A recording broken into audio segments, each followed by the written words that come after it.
Dr. Octagon, Papa Large, Willie Natural, Black Elvis, Larry Lopez, Spankmaster, Robbie Analog, and Fly Ricky the Wine Taster. These are just a few of the hundreds of personas of the incredible Kool Keith. Over the course of his almost 40-year career, Keith has pushed the boundaries of underground hip-hop. His catalog feels more like a science fiction cinematic universe than a typical rap discography.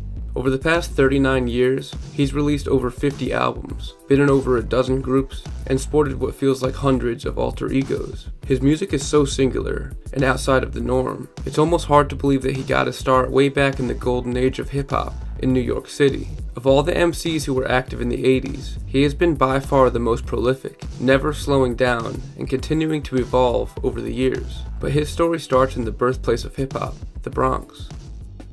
Before he was a time-traveling gynecologist named Dr. Octagon, or even an MC named Kool Keith, he was just a kid named Keith Matthew Thornton. He got his start in the world of hip-hop as a dancer, going by the name Activity. He credits his background in dancing with helping to shape his rhythm and his interconnectedness with the funk. He met with the artist Ced G in high school, and they formed the group the Ultramagnetic MCs in 1984, along with Mo Love, JC, and TR Love. The Ultramagnetic MCs are one of the most underappreciated groups to hip-hop history. They entered the game at a turning point for the culture. Their debut album, Critical Beatdown, came out in 1988. It's hard to believe now, but this album was actually viewed as one of the premier releases as what would be known as new school hip-hop. Most rappers before 1988 were using simplistic rhyme schemes and repeated call-and-response chanting-like delivery. But when artists like Rakim, Slick Rick, and De La Soul started coming out at the end of the 80s, it signified a next evolution of the art of hip-hop, and the Ultramagnetic MCs were some of the pioneers of this movement. Keith and his groupmates were able to mix an energized sample-heavy production style with rapping that was way ahead of its time, rocking these off-kilter flows that were unheard of at the time. The late Paul C was very instrumental in the making of the album, and KRS-One even stated that he was even close to joining the group at this time. The group broke up temporarily in 1990, but reunited 2 years later on Mercury Records, with the album Funk With Your Head. While this album isn't as iconic as their debut, you can hear Keith really come into his own as the unique writer that he's known for today. This album even introduced two of his alter egos to the mix, Papa Large and Rhythm X. The group released one more album before breaking up for a while, and that was the Four Horsemen in 1993. This album had a darker and jazzier feel than their first two, partially because of the production help from Godfather Don, who was helping Keith with a solo record at the time under his alias Rhythm X. That solo album never came out, but Keith and Godfather Don were able to officially link up as the Cenobites in the mid-90s. Cenobites are monks who live the life of a hermit, shunning the outside world. So naturally, to record this album, Keith and Don locked themselves in the basement to record the entire thing in solitude during a single week. He also teamed up with Tim Dog in 1996 to form the group called Ultra, but it was his solo career that really propelled him to the next level. Keith is one of the most prolific solo artists in the history of hip-hop, and it starts in 1996 when he created the iconic character of Dr. Octagon. By far his most known and most out there persona, Dr. Octagon is a time-traveling gynecologist from the planet Jupiter. If only one Kool Keith album could be considered a classic, then Dr. Octagonecologyst would certainly be it. Keith spits a showcase of surrealist sci-fi storytelling, examining the absurdity of modern medicine and the horrors of humanity.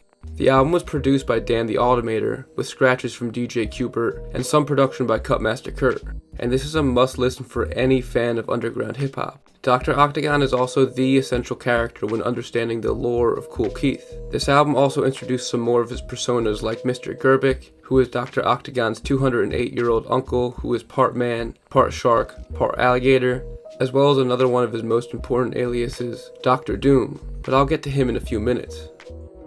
Keith followed up his Dr. Octagon outing with another banger that could only come from his deranged mind, an album called Sex Style. This is the first album officially labeled as being by Kool Keith. He credits this album as starting the subgenre of pornocore. The album was produced by Cutmaster Kurt and TR Love, and almost needs to be heard to be believed. His music has been described as a hip-hop embodiment of 70s blaxploitation flicks, and if that's the case, then this album would be his version of the sexploitation films of that same era. The lyrics are over the top and off-putting and hilarious, all at the same time. No rapper commits to the bit as hard as this man, who also has another alias on here, going by Big Willie Smith, aka Willie Biggs. He followed that up with First Come First Served, under the name Dr. Dooom. This album is both a rebellion against his own underground image, along with being a parody of the harder, street-level hip-hop that he would be pushing closer to. The album opens up with Dr. Dooom, who is a cannibal, literally murdering Dr. Octagon. There may not be another more direct analogy of an artist departing from their former image clearer than that. The album is way more violent and hard-hitting than his cartoonish and wacky Dr. Octagon, more akin to his beginnings with Ultramagnetic that were rooted closer to reality. But at the same time, the album cover was made by Pen and Pixel, as a direct parody of the iconic covers they were making for artists on No Limit Records. So while Keith was making something a little closer to that lane, he still was driving in a lane all his own. This late 90s run is truly one of the most impressive in all of hip-hop. He followed that up with yet another classic, Black Elvis, Lost in Space, which was his only album released on a major label. It also is the first album where Keith handles the entirety of production himself. This is one of his most iconic projects. Keith, under the persona of Black Elvis, uses futuristic production and complex intergalactic rhymes to take us far into space. Black Elvis is the twin brother of Dr. Dooom, and a space-traveling rock star who is lost in space. Along with the title character, Keith introduces a lot more characters to his lore here as well, some within the lyrics and some within the liner notes and promotional material. You have Teeth Killer Vasquez and Keith Turbo, who drives race cars, Orange Man, Mr. Green, Lonnie Hendrix, Light Blue Cop, Dr. Sperm, Platinum Rich, and Robbie Analog, who was a parody of RZA's Bobby Digital. Keith will never be mainstream, but this was probably the moment where he had the most notoriety. At this point in time, he was even the figurehead for a series of Sprite commercials called 5 Deadly Venoms, where he played a character called Dr. Ultra. These commercials really are pretty awesome, and it's just so cool that they even exist at all. And before I get to the new millennium, let me rattle off a few more of his personas from this era. You have Elvin Presley, Exxon, Fly Ricky the Wine Taster, Sinister 6000, Clean Man, Jimmy Steele, Willie Natural, and Crazy Lou, the weapons dealer.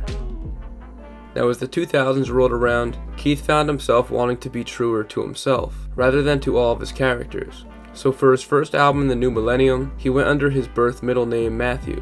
It's not as iconic as some of his records that closed out the decade prior, but this album really bangs, and I think it signifies the end of the golden age of Keith's solo career. Just a month after this record's release, he already formed a new supergroup called the Analog Brothers. The group features Ice-T as Ice Osculator, Pimpin' Rex as Rex Rollin' JX3P, Mark Live as Mark Moog, Black Silver as Silver Synth, and Keith going under the name Keith Korg. The group only released one album together, called Pimp to Eat, but they've toured together on and off for years. Keith formed another group called the Masters of Illusion in that same year, with Motion Man and Cutmaster Kurt. Keith really might be in more groups than anyone else. He and the Bay Area producer Tom C3 became Project Polaroid. He and Cutmaster Kurt reunited to become the Diesel Truckers, and he, Jackie Jasper, and Mark Live formed KHM, and when they later became the Claiborne family, Keith became John Claiborne. He was in a group called the Siamese Sex Show, one called the Conference Room, and another called the Seventh Veil, one group called Project X, and even a supergroup called Love NY, which featured Rock Marciano, OC, AG, Curious, Dave Darr, and Ray West. And finally, in 2004, he made his answer to the Gravediggers with his very own horrorcore group called the Undertakers. This group consisted of Alba Ryu, M. Balmer, the funeral director, and Keith, who played the character of Reverend Tom. Keith really is just accomplishing side quests at all times. In 2003, he appeared in a skateboard movie called Bootleg 3000, using the persona Skate Johnson, and in that same year he used the persona Robert Perry on his album The Lost Masters. The character of Dr. Octagon is by far Keith's most iconic alias, and he was killed off by Dr. Dooom in 1999. But around 2002, Keith began kicking around the idea of resurrecting Dr. Octagon for a sequel project. He struck a deal with CMH Records to make the album with upcoming producer Fanatic J. Unfortunately, there was friction between Fanatic J and the label that ended up with Keith not overseeing the production for a majority of the album. The Return of Dr. Octagon was finally released on June of 2006, and even though it may not be exactly what Keith wanted it to be, it still is actually a really dope project. The production was completed by 1 Watt Sun, and ditches the more darker and more sinister sound than the original with an up-tempo electro-pop sound that may not feel very Dr. Octagon, but I still dig it. In that same year, he flipped the Dr. Octagon character around to portray a new character named Mr. Nogato, a doctor who would research alien activity. Around this time, he must have been in a nostalgic mood, because Octagon wasn't the only old friend that he was revisiting. He and the Ultramagnetic MCs reunited in 2007 for the album The Best Kept Secret. The crew definitely retained their chemistry from back in the day, but their sound was transported right to the modern day, and they didn't miss a beat in the ever-changing world of hip-hop. The album had multiple producers, one of which was Keith under the alias Underwear Pissy, which is hilarious to me that he had to tell his group mates to call him that at the time. After this, he continued his reign of rehashing with the long-awaited Dr. Dooom sequel project. This was made in response to the botched Dr. Octagon sequel, sort of to set the story straight. In 2009, he created possibly what is my favorite of his modern aliases, Tayshaun Dorset. The album's concept is that he was doing a reality show, following the street-smart and down-to-earth Tayshaun. At the turn of the 2010s, Keith didn't slow down, continuing to release multiple projects per year. The release of this era that I feel like made the biggest statement was Time Astonishing, which was produced by La Orange. The beats and rhymes are among the best of this era, a callback to the legendary collaborations Keith had in the 90s. The album follows a 20th century man who has the power of time travel, but his adventures through the timeline aren't what drives the story forward. The songs follow his introspection and his thoughts before the adventure actually ever begins. In 2018, he reunited with Dan the Automator to bring back Dr. Octagon officially. They released the album Moose Bumps, an exploration into modern-day horripilation, in April of 2018. This project felt much more in line with what we've come to expect from Dr. Octagon. It's darkly comedic while horrifyingly fly. It might not be as classic as the original, but I'm definitely glad that it exists to give the Dr. Octagon character a proper send-off. Since then, Keith has still been rocking, releasing 7 projects since then, including last year's collaboration with Del the Funky Homo Sapien as the group Funk Pumpin'. There's still dozens of personas that I didn't even get to mention, like Lotion Man, MC Shopaholic, Bobby Grime, and Big Bongo Dong. Kool Keith is the weirdest, wildest artist in the history of hip-hop. He's been decades ahead of his time since he first started, and he's never looked back.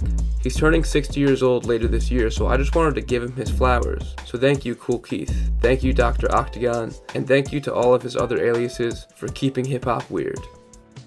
Thanks for watching, everybody. I know I say this every time, but I really had a ton of fun making this video. This video topic was voted on by the patrons, so thank you guys for making me tough up and actually do the research for this video. Next month's patron video was already voted on, so Boldy James is coming next, so stay tuned for that. As always, I got a lot more headed your way, so stay tuned, stay safe, and stay deaf. Thanks for watching.